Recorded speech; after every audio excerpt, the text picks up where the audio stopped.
नमस्कार बंधुगण केमन आছেন सबाई आशा करी सबाई भालोई आছেন।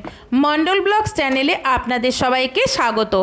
सामनेई पुजो आर तो बेशी देरी नेई, ता सेजे गुजे नतून जामा कापड़ परे ठाकुर देखते बेरोबेन, बंधु बान्धबदेर संगे गल्पও करबेन। शुधु ताई नय, बाड़ीते गेस्टও तो आसबे, तादेरके यदि आपनि बाटारस्कच आइसक्रीम खाওয়ান ताहले केमन हय, आर सेटा यदि निजेर हाथे बानानो हय ताहले तो आर बलाई नेই। देखुन आमार आजकेर भिडियोटा प्रथम थेके शेष अब्दि घरेर सामान्य किछु जिनिस दिए किभाबे बाटारस्कच आइसक्रीम बानानो जाय आपनाराও देखले अबाक हये जाबेन। प्रथमे एई रकम 1 लिटार मिल्क माने एटा फुल फैट युक्त मिल्क, एई रकम दूध प्रथमे गैसे बसिए एटाके गरम करे नेब। अनेक समय दूध केटे जाए सेई जोन्नो एकटू प्रथमे दूधटा गरम करे निते हबे। जखन दूधटा फुटे उठबे तखन एर मध्य आमी कोयाटार पाउरुटी जे बाजारे पाওয়া যায়, आपनारा यदि स्लाइस पाउरुटी हय ताहले 4 पिस पाउरुटी दिलेई हबे। एरकम कोयाटार पाउरुटी आमी निये एसेछि, एटा पुरोटाई छिঁড়ে छिঁড়ে दिए दिচ্ছি। एर একটা साइड यदि देखें खूब कालो थाके सेई कालो पोर्शनटा छिঁড়ে फेले देবেন। आमी এই ब्राउन ब्राउन पुरो सब কিছুই একসঙ্গে দিয়ে দিচ্ছি, কারণ একটু বাটারস্কচ আইসক্রিমটা একটু ক্রিমি ক্রিমি ভাব থাকে কালারটা, সেই জন্য এই ব্রাউন অংশটা আমি আর ফেললাম না। এবার হাতা দিয়ে এগুলোকে চিপে চিপে এগুলোকে দুধের মধ্যে ডুবিয়ে দিতে হবে, দিয়ে কিছুক্ষণ ফুটাতে হবে। তারপর আপনার পছন্দ মতন চিনি দেবেন। সেই চিনিটা আপনি যেরকম মিষ্টি পছন্দ করেন সেই রকমই দিতে পারেন, তবে আইসক্রিমে একটু মিষ্টিটা বেশি হয় সেই জন্য একটু বেশি করেই পারলে দেবেন। দিয়ে এগুলোকে একটু ফুটিয়ে নেবেন। তারপর যখন দেখবেন এটা গাঢ় হয়ে যাচ্ছে আর তলায় এরকম লেগে যাচ্ছে তখন গ্যাস বন্ধ করে এটাকে ঠান্ডা করতে হবে, মানে নর্মাল অবস্থায় নিয়ে আসতে হবে। এদিকে রোস্টেড কাজু বাদাম আর চীনা বাদাম নিয়েছি। চীনা বাদামের খোসাগুলো এইভাবে চিপে চিপে ছাড়িয়ে নিচ্ছি। পুরো চীনা বাদামের খোসাগুলো সবগুলো ছাড়ানো হয়ে গেলে এগুলোকে গ্রাইন্ডারে বা হামালদিস্তায় একটু এরকম গুঁড়ো করে নিতে হবে। বেশি গুঁড়োটা আমি একটু সরিয়ে রাখলাম।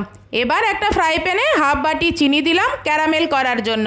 যখন ক্যারামেল হতে শুরু করবে, যখন দেখবেন এরকম লাল লাল মতন হয়ে এসছে, তখন হাতায় করে এবার এটাকে নাড়তে থাকবেন। দেখবেন কিছুক্ষণ পরে এটা ফেনায় পরিণত হয়েছে। তখন এখানে আপনি 1 চামচের মতন বাটার দিয়ে দেবেন। এটা হচ্ছে গ্লেজি ভাব আসবে বলে সেই জন্য আমি বাটারটা এরকম 1 চামচ দিয়ে দিলাম। দিয়ে এটাকে ওই চিনির সঙ্গে ভালো করে এইভাবে মিশিয়ে নিতে হবে। মিশিয়ে নিয়ে যখন দেখবেন পুনরায় আবার ক্যারামেল হতে শুরু করেছে, তখন এর মধ্যে চীনা বাদাম আর কাজু বাদামের আধ ভাঙা টুকরোগুলো এর মধ্যে দিয়ে মিশিয়ে নেব। তারপর নেড়ে চেড়ে একটুক্ষণ পরেই এর গ্যাসটা বন্ধ করে দিয়ে এটাকে একটা বাটার পেপারের মধ্যে ঢেলে দেব। এই কাজটা একটু তাড়াতাড়ি করতে হবে, না হলে চিনিটা পুড়ে যাবে, যেমন চোঁয়া চোঁয়া গন্ধ লাগবে, শুধু তাই নয় খেতেও তিতা লাগবে। এই জন্য চটজলদি এই বাদামটা এতে মিশিয়ে নিয়ে আর আগের থেকে আপনাকে পেপারে বা থালায় তেলটা বুলিয়ে রেখে রেডি করে রাখতে হবে।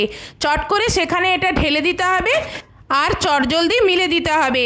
এটা খুব তাড়াতাড়ি শক্ত হয়ে যায়। এবার এই বাদাম চাকটা যে তৈরি হয়ে গেল, এই বাদাম চাকটাকে আমরা এবারে গুঁড়ো করে নেব। দেখবেন ঠান্ডা হলেই এই পেপার থেকে অনায়াসেই কিন্তু এটা ছেড়ে আসছে, এটা এর গায়ে কিন্তু লেগে থাকে না।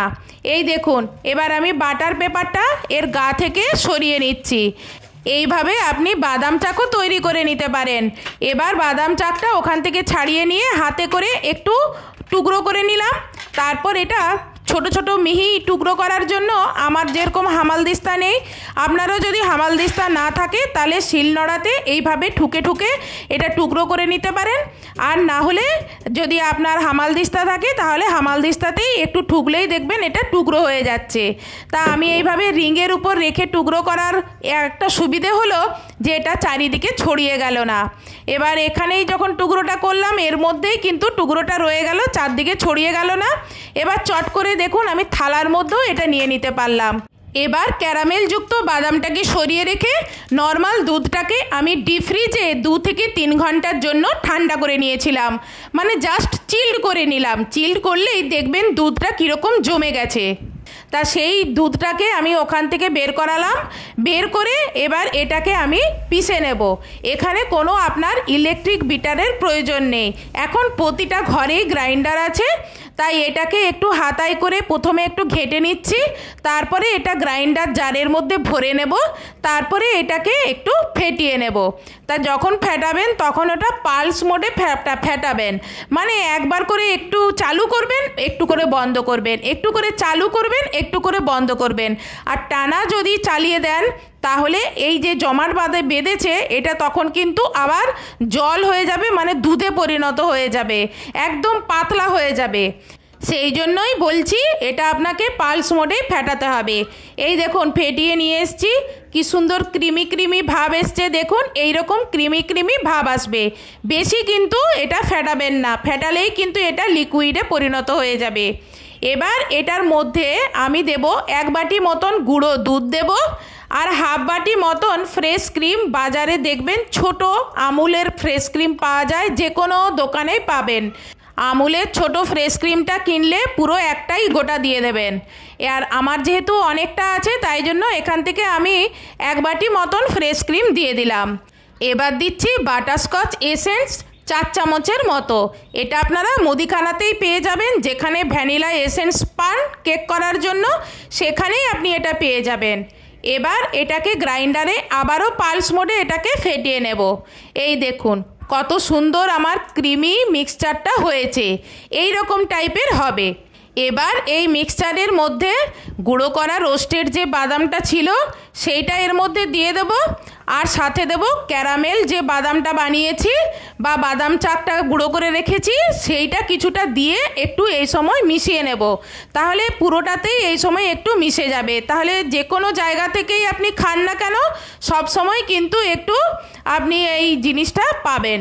এবার এয়ারটাইট কন্টেনার বা টিফিন বক্সের মধ্যে এই রকম ভরে নেন, তারপর ওপর থেকে আবারও ক্যারামেলযুক্ত এই বাদামগুলো আবার উপর থেকে একটু ছড়িয়ে দেন, তারপর ঢাকা লাগিয়ে ডিপ ফ্রিজে 24 ঘন্টার জন্য জমতে দিন। দেখবেন যখন বের করে আপনি খাবেন ধরতেই পারবেন না যেটা আপনি পাউরুটি দিয়ে আপনি নিজে বানিয়েছেন, তখনও মনে হবে যেন এটা আপনি দোকান থেকে কিনে এনে খাচ্ছেন। আমার 2 টিফিন বক্স বানানো হয়েছে, পুরো পুজোটাই আমার কভার হয়ে যাবে। এবার আপনিও আর দেরি না করে এখনই বাজার চলে যান, দুধ, পাউরুটি, বাটারস্কচ আর ফ্রেশ ক্রিমটা বাড়িতে এক্ষুনি কিনে নিয়ে এসে এক্ষুনি বানাতে আরম্ভ করে দেন। 24 ঘন্টা পরে ডিপ ফ্রিজ থেকে বের করে এনে আপনাদেরকে ঢাকাটা খুলে দেখালাম, দেখুন কত সুন্দর জমেছে। দেখলেন তো কত সহজ বাটারস্কচ আইসক্রিম বানানো।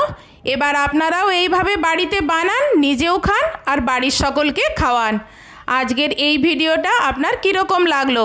যদি ভালো লেগে থাকে তাহলে ভিডিওতে লাইক, কমেন্টস এবং শেয়ার করবেন, আর চ্যানেলে যদি নতুন হন তাহলে চ্যানেলটি সাবস্ক্রাইব করবেন। ফেসবুক থেকে যদি দেখে থাকেন তাহলে ফেসবুকটি ফলো করবেন।